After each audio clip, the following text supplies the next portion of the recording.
اعوذ باللہ من الشیطان الرجیم، بسم اللہ الرحمن الرحیم۔ محترم سامعین، زندگیاں صحابہ رضی اللہ تعالی عنہم اجمعین کی ایک اور ایپیسوڈ میں آپ سب کو خوش آمدید کہتے ہیں۔ آج کی ویڈیو میں ہم بات کریں گے حضرت خبیب بن زید انصاری رضی اللہ تعالی عنہ کے بارے میں۔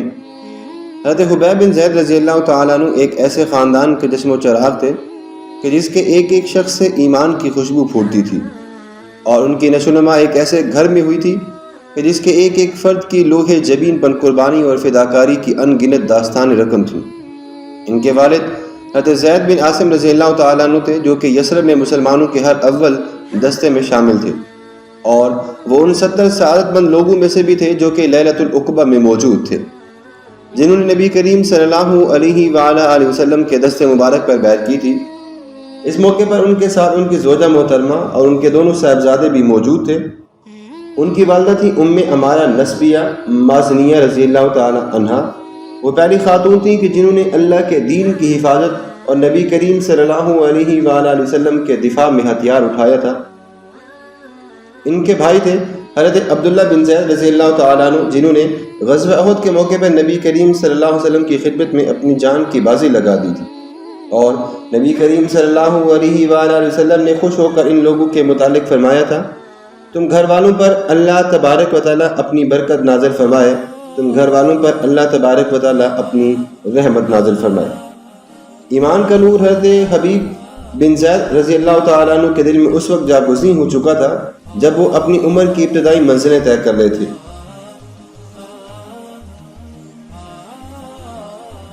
ان کے مقدر میں یہ بات لکھ دی گئی تھی کہ وہ اپنے والدین، خالہ اور بھائی کے ساتھ مکہ جائیں اور 70 خوش بخت اور فرخندہ فعال ہستیوں کے ساتھ مل کر اسلام کی تاریخ بنانے میں اپنا کردار ادا کریں، جہاں انہوں نے تاریکی کے پردے میں اپنے ننھے ننھے ہاتھوں کو بڑھا کر نبی اکرم صلی اللہ علیہ وسلم سے عقبہ کی بیعت کی تھی۔ اس تاریخ سے اللہ کے رسول صلی اللہ علیہ وسلم کو ان کے اپنے والدین سے زیادہ محبوب اور ان کا دین ان کے نزدیک اپنی جان سے زیادہ عزیز ہو گیا تھا۔ اپنی کم سنی کے باعث حضرت خبیب بن زید رضی اللہ تعالیٰ عنہ معرکہ بدر میں شریک نہیں ہو سکے۔ اسی طرح وہ غزوہ احد میں شرکت کے شرف سے بھی محروم رہے، کیونکہ اس موقع پر بھی ان کی عمر ہتھیار اٹھانے کی نہیں تھی۔ البتہ اس کے بعد سارے غزوات میں انہیں نبی کریم صلی اللہ علیہ وسلم کی ہم رکابی کا شرف حاصل ہوتا رہا، اور ان میں سے ہر ایک میں انہوں نے عزت و غلبہ، مجدد شرف اور فداکاری و جاں سپاری کے لافانی نقوش اور ناقابل فراموش کارنامے سر انجام دیے۔ لیکن یہ سارے کارنامے اپنی عظمت و دلکشی کے باوجود حقیقت میں اس عظیم الشان کارنامے کی زبردست تیاری کے مختلف مراحل تھے۔ 9 ہجری تک شجر اسلام کا اتنا کافی جو تنا تھا وہ مضبوط ہو چکا تھا، اس کی شاخیں قوی ہو چکی تھی اور اس کی جڑیں گہرائیوں میں اتر چکی تھی۔ اس سال عرب کے اطراف و جوانب سے مختلف قبائل کی وفود کی آمد کا ایک لامتناہی سلسلہ شروع ہو چکا تھا۔ یہ وفود مدینہ منورہ میں پہنچ کر نبی اکرم صلی اللہ علیہ وسلم کی بارگاہ میں حاضر ہوتے، ان کے سامنے اپنے قبول اسلام کا اعلان کرتے اور ان کے دست مبارک پر سمع و طاعت کی بیعت کرتے تھے۔ انہی وفود میں بنی حنفیہ کا وہ وفد بھی تھا جو کہ نجد کے بالائی حصے سے آیا تھا۔ اس وفد نے مدینہ الرسول صلی اللہ علیہ وآلہ وسلم کے کنارے پر پڑاؤ ڈالا اور مسلمہ بن حبیب نامی ایک شخص کو سامان کی حفاظت کے لیے پیچھے چھوڑ کر نبی اکرم صلی اللہ علیہ وسلم کی خدمت میں حاضری کے لیے روانہ ہو گیا۔ انہوں نے آپ صلی اللہ علیہ وسلم کے سامنے اپنی اور اپنے قبیلے کی طرف سے اسلام کا اعلان کیا۔ نبی اکرم صلی اللہ علیہ وآلہ وسلم نے بڑی گرم جوشی سے ان سب کا استقبال کیا، ان کی بڑی خاطر تواضع فرمائی اور پیچھے رہ جانے والے ساتھی سمیت ان میں سے ہر ایک کے لیے عطیات کا حکم بھی دیا تھا۔ اس وفد کے واپس نجد پہنچنے کے ساتھ ہی مسلمہ بن حبیب بھی اسلام سے پھر گیا، اور اس نے لوگوں کے مجمع میں کھڑے ہو کر اعلان کیا کہ اللہ تبارک و تعالیٰ نے اس کو بنی حنیفہ کے لیے نبی بنا کر بھیجا ہے، جس کو ہم مسلمہ بن کذاب کے نام سے بھی یاد کرتے ہیں۔ جیسا کہ محمد مصطفیٰ صلی اللہ علیہ وسلم نے قریش کو بھیجا، آپ صلی اللہ علیہ وسلم کی اللہ تبارک و تعالیٰ نے نبوت کا اعلان اور اقرار قرآن مجید میں بھی واضح کر دیا۔ اس اعلان کے ساتھ ہی بنو حنیفہ کے لوگ مختلف عوامل اور داعیات کے تحت اس کے گرد جمع ہونے لگے۔ ان عوام میں زبردست حامل قبائل عصبیت کا جذبہ تھا، یہاں تک کہ اس کے سردار نے کہا کہ میں گواہی دیتا ہوں کہ محمد صلی اللہ علیہ وسلم سچے اور مسلمہ جھوٹا ہے، لیکن مجھے بنو ربیہ کا کذاب بنو مضر کے سچے سے زیادہ پسندیدہ لگتا ہے۔ جب مسلمہ کے بازو مضبوط ہو گئے، اس کا معاملہ قوی ہو گیا اور اس کے پیروی کرنے والوں کی تعداد کافی زیادہ ہو گئی تو اس نے اپنے 2 آدمیوں کے ہاتھ نبی اکرم صلی اللہ علیہ وسلم کی خدمت میں ایک خط بھیجا، جس میں اس نے لکھا تھا کہ اللہ کے رسول مسلمہ کی طرف سے اللہ کے رسول محمد صلی اللہ علیہ وسلم کو سلام علیکہ، اما بعد، نبوت کے اس منصب میں آپ کے ساتھ مجھے بھی شریک کیا گیا ہے، لیکن قریش زیادتی کرتی ہیں۔ جب یہ خط نبی کریم صلی اللہ علیہ وسلم کی خدمت میں پڑھ کر سنایا گیا تو آپ صلی اللہ علیہ وسلم نے ان دونوں کاسبوں سے پوچھا، تم دونوں اس کے بارے میں کیا کہتے ہو؟ ہم بھی وہی کہتے ہیں جو کہ اس خط میں لکھا ہوا ہے۔ ان دونوں نے جواب دیا، اللہ کی قسم، اگر سفیر کا قتل جائز ہوتا تو میں دونوں کی گردنیں اڑا دیتا۔ آپ صلی اللہ علیہ وآلہ وسلم نے فرمایا، اور یہ خط لکھ کر انہیں دونوں کے ہاتھ مسلمہ کے واپس بھیج دیا۔ خط میں لکھا تھا، اللہ کے نام سے جو بڑا مہربان نہایت رحم فرمانے والا ہے، محمد رسول اللہ صلی اللہ علیہ وآلہ وسلم کی طرف سے مسلمہ کذاب کو سلام، اس پر جو ہدایت الہی کی پیروی کرے، اما بعد، بلا شبہ زمین اللہ کی ہے، اسے جس کو وہ چاہتا ہے عطا کرتا ہے، اور آخرت کا بہترین انجام جو ہے وہ متقیوں کے لیے ہے۔ سیرت النبی صلی اللہ علیہ وسلم۔ امام ابن کثیر، جب مسلمہ کا شر حد سے تجاوز کرنے اور اس کا فساد ہر طرف سے پھیلنے لگا تو نبی اکرم صلی اللہ علیہ وسلم نے مناسب سمجھا کہ اس کی گمراہی پر مزید جو ہے وہ ایک خط لکھا جائے۔ چنانچہ اس خدمت کے لیے آپ صلی اللہ علیہ وسلم نے ہماری اس کہانی کے ہیرو حضرت حبیب بن زید رضی اللہ تعالیٰ عنہ کو طلب فرمایا، جو کہ اس وقت ایک خوبصورت اور بھرپور جوانی کے مالک اور سرتاپا ایمان کی ایک مکمل تصویر بن گئے تھے۔ حضرت حبیب بن زید انصاری رضی اللہ تعالیٰ عنہ کسی سستی اور تاخیر کے بغیر نبی اکرم صلی اللہ علیہ وسلم کے حکم کی تعمیل کے لیے روانہ ہو گئے۔ وہ راستے کے نشیب و فراز کو طے کرتے ہوئے نجد کے بالائی حصے میں واقع بنو حنفیہ کے دربار میں پہنچے، اور انہوں نے نبی اکرم صلی اللہ علیہ وسلم کا خط جو ہے وہ مسلمہ کے حوالے کر دیا۔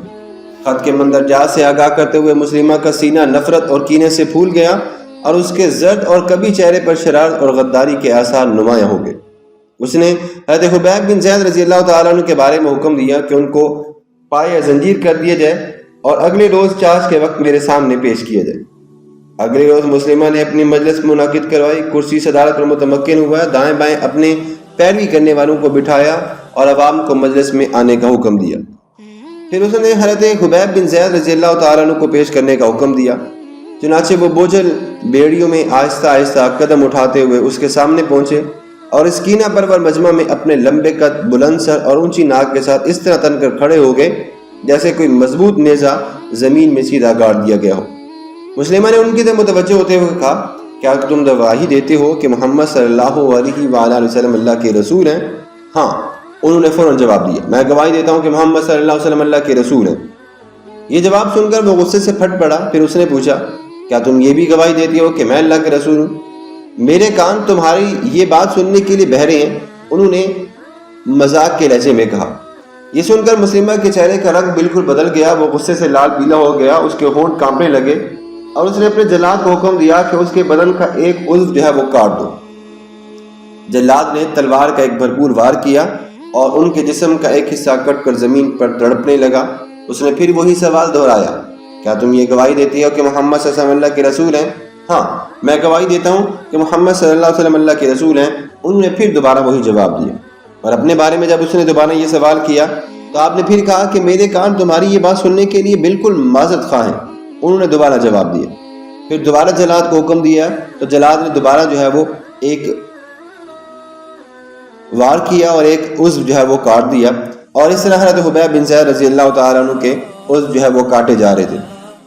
حضرت حبیب بن زید رضی اللہ تعالیٰ عنہ کہتے تھے، میں گواہی دیتا ہوں کہ محمد صلی اللہ علیہ وسلم اللہ کے رسول ہیں، یہاں تک کہ ان کا آدھا جسم کٹے ہوئے ٹکڑوں کی شکل میں زمین پر بکھر گیا اور آدھا گوشت کے لوتھڑی کی صورت میں بولتا رہا۔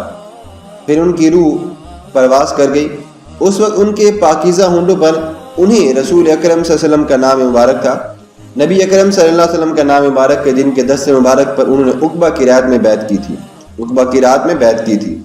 جب ان کی ماں کو یہ ان کی شاد کی خبر دی گئی تو انہوں نے صرف اتنا کہا، میں نے ایسے ہی مواقع کے لیے اس کو تیار کیا تھا اور اس کے بدلے میں اللہ سے بہترین اجر کی توقع کی تھی۔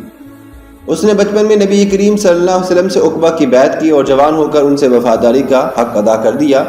اگر اللہ نے مجھے مسلمہ پر قابو بخشا تو میں اس کی لڑکیوں کو اس پر نوحہ کرنے کے لیے مجبور کر دوں گی۔ اور نسبیہ رضی اللہ تعالیٰ عنہ کو جس دن کی اس نے تمنا کی تھی، اس کے آنے میں زیادہ دن نہیں لگے ایک روز خلیفہ رسول صلی اللہ علیہ وسلم حضرت ابوبکر صدیق رضی اللہ تعالیٰ عنہ نے یہ اعلان ان کے منادی کی زبانی مدینہ منورہ کے تمام گلی کوچوں میں سنائی دے رہا تھا: جھوٹے نبوت کے دعوے دار مسلمہ کذاب سے جنگ کے لیے چلو۔ اور مسلمان تیزی سے قدم اٹھاتے ہوئے اس مقابلے کے لیے روانہ ہو گئے۔ اس فوج میں نسبیہ مازنیہ رضی اللہ تعالی عنہ اور ان کے صاحبزادے حضرت عبداللہ بن زید رضی اللہ تعالی عنہ بھی شامل تھے۔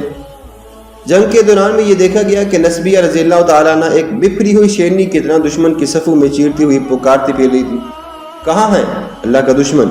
بتاؤ مجھے کہاں ہے وہ اللہ کا دشمن؟ اور جب اس کے پاس پہنچی تو دیکھا کہ وہ زمین پر گرا ہوا ہے اور مسلمانوں کی پیاسی تلواریں اس کے خون سے سیراب ہو رہی ہیں۔